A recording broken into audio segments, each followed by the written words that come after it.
From Studio 3 at Buzz TV, it's The Horse's Mouth with Tom McManus.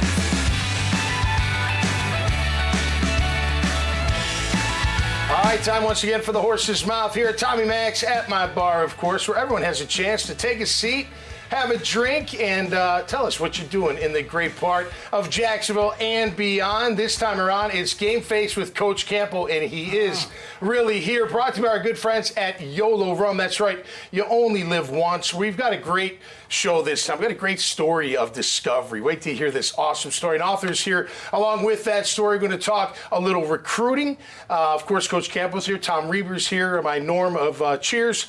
And we're going to have a great time right here at the bar. So let's welcome them in. Amy Gilbert. How are you, Amy? From Korean Adoptees Together. Welcome to the bar and to the show. How are you? Thank you so much. I'm great. My Gator fan lover there. I'm a true Gator fan. I tell you what, you are, no doubt, wearing that, of course. Beautiful. You look great. Thanks for being here. Tell us your story. You told us off air, and then we'll get into your book called Becoming Korean. Right. So I was born in Seoul, Korea, and adopted at the age of 5. Grew up in Gainesville, Florida. Wow. And in 2018, my husband and 2 sons and I decided to go to the Winter Olympics in Korea. Okay. And while we were there, I wanted to see the orphanage where I lived. Okay. And so those people at the Korea Social Services that the orphanage had turned into told me that I had a brother who had searched for me in 1987. Wow. And they would look for him. And so a few months later, I received another email from them, and they said they had found my brother and given him my email address. Wow. So we got in contact with each other, and he and my older sister decided to come to Jacksonville to visit me for Thanksgiving. Crazy. Yes. So cool. And I was not I had nothing to do with anything Korean. Right. Growing up, I went to Gator baseball games. I played powder puff football. I played softball for 3. I played varsity softball for 3 years. Nice. So they came to visit me. It was the best Thanksgiving ever. Cool. And I started my journey to becoming Korean, learning the language and visiting Korea 7 times now. That's awesome. And the title of your book is Becoming Korean, That's right. Which is that experience. That's fantastic. Right. And you have a philanthropical side to it with Korean Adoptees Together. Tell us about that, please. Yes. So last summer, 2 other Korean adoptees and I decided to start up a nonprofit just as a support for all the Korean adoptees, of which there are around 250,000 worldwide. There are about 30 in the Jacksonville area. And so we are having our first mini conference November 16th here in San Marco. Awesome. Congratulations. What a great story. Thanks for sharing that, Amy. Yeah, no doubt. No doubt. All right, next, where are you from? Where'd you come from? Thanks a lot for the Could I start it? Like, you've been the warm-up. Good to see you. Hi. Denise Vigliotti, Smith. Correct. All right, and you are in the recruiting business. Yes. With Interactive Resources. Correct. Tell us about it. You've been doing that for a long time. I have. So I've been on the corporate recruiting side for about 24 years, and then just flipped over into the staffing industry in October. And how do you like it? It's different. I like it though a lot. It's a lot of fun. You were talking about kind of killing what you eat, or eating what you kill.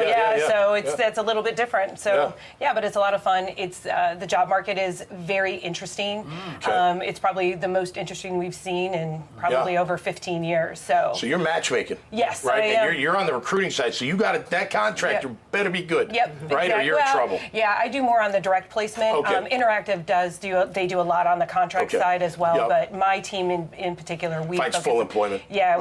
We find on. But the still, placement. they got to have the goods, or they come back to you, right? Right. Well, and the nice thing was when we started, my team and I, we had so many contacts and throughout the industry and all over the country that we were able to go and work with the individuals that we knew were very quality. They were representing quality companies. Wow. So we wanted to be able to work with them and then bring them the talent that we had been bringing them as when we worked together. So that's so Coach, right up here. I mean, recruiting. Well, I am.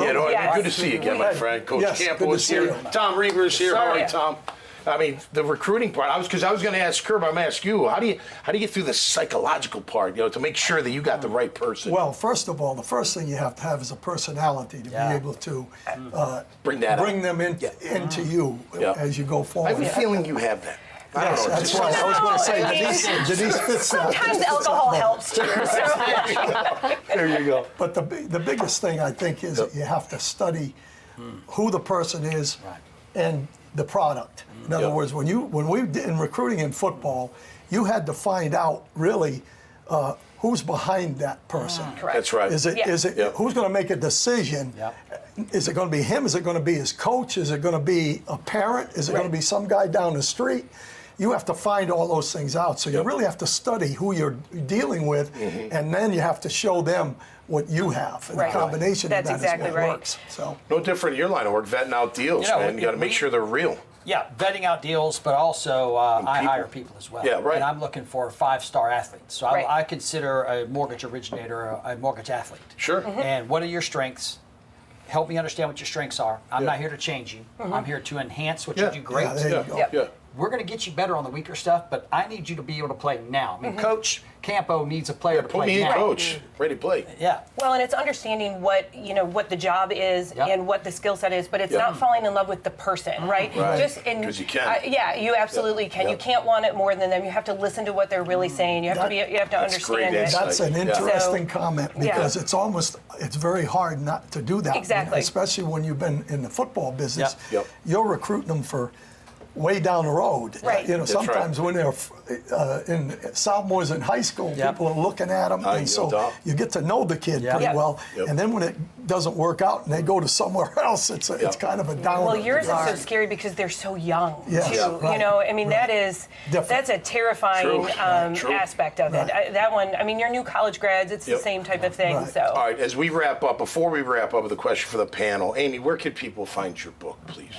It's on Amazon. It's on Amazon. Becoming Korean, a memoir. It's also by at Amy the Gilbert. Do you like that voiceover? That's pretty good voiceover. Yes. You should maybe. Pretty good, I think. All right, we got a question for the panel. It's Game Face with Coach Campo, of course. Coach has answered this so many times. I don't know if he'll come up with a new athlete, but we'll check. If there's an athlete that ever inspired you throughout your lifetime, who would it be? It would have to be Tim Tebow. He's named him Gator through and through. That's right. Well, you can be biased with Tim because he does a lot of great things. Yeah, and I have actually met his mom. Yeah. It's just a great family. Yep. So. Awesome. Denise, what would you say? You got an athlete? I love Freddie Taylor. Yeah. Honestly, Gator. and I'm not. I'm not. Yeah. I mean, I like the Gators for sure. Yeah, but sure. After I loved watching him as a player. It was so much fun, and then just watching his progression from post football, which I'm sure is a very difficult transition. Oh, yeah. I love watching him, and I've watched his evolution. It's been great. Yep. So. That's a good one. What do you got, Tom, real quick? I love them all, but I've got to lean into Michael Jordan, of course. Oh. MJ, MJ, the rare air that he lives in is incredible. Yeah, absolutely. Coach, how about you? Well, I'm going to tell you, I've got a bunch of them over 46 I know, so do I. I'd like you to name 50. Way. You're honored. But I'm going to go with Tim Tebow. Oh, Yeah. Okay. And my son played football with Tim at Nice High School back in the day. There you go. Yes, so I got to meet him, and then of course I went to Florida doing some recruiting when I was here in Jacksonville, and I spent about 2 hours with Tim just talking, and I knew the kid. I didn't know if he was going to be a great football player, but I knew he was going to is a good person. Great person. Yeah. So, I'll tell you mine. I'm going to do a new one, and it's Steve McMichael of the Bears. He was a hero growing up. He's dying, of course, of ALS. He's really struggling, but I got to meet him backstage at an ECW wrestling event in 1997. We were in training camp, and we had the night off, and they were at the old arena, and like 5 of us asked to go back there. Ric Flair's back there, all these big names, but I go right to McMichael because he's a Bear. And I go up to him, I said, "Hey, Steve, Tom McMahon." She's like, "I'm from Buffalo Girls." Like, "Oh, yeah, blah, blah, blah." I said, "Is it true that the night before the Super Bowl, you're in a team meeting, and for some reason you picked up, or you're in a defensive team meeting, and for some reason you picked up a chair and whipped it, and it stuck into the board, and everybody just walked out?" He goes, "Absolutely true." I'm like, "Really?" the force of that. So I love that guy. He's great. Hope he gets better. I know there's no cure for that, but God bless. All right, thanks for all being here. Thanks for having me. Great story. Thank you. You have a great story too. Oh, Don't thanks. you ever Yeah, second. Yeah, but take a back seat. come on. Rock star. That's great. All right, make sure you check out their profiles and this conversation and so many others. Just go to dailynewsnetwork.com for all of it. Until next time, stay safe and be cool out there. We'll see you right here on The Horse's Mouth. Cheers. Cheers.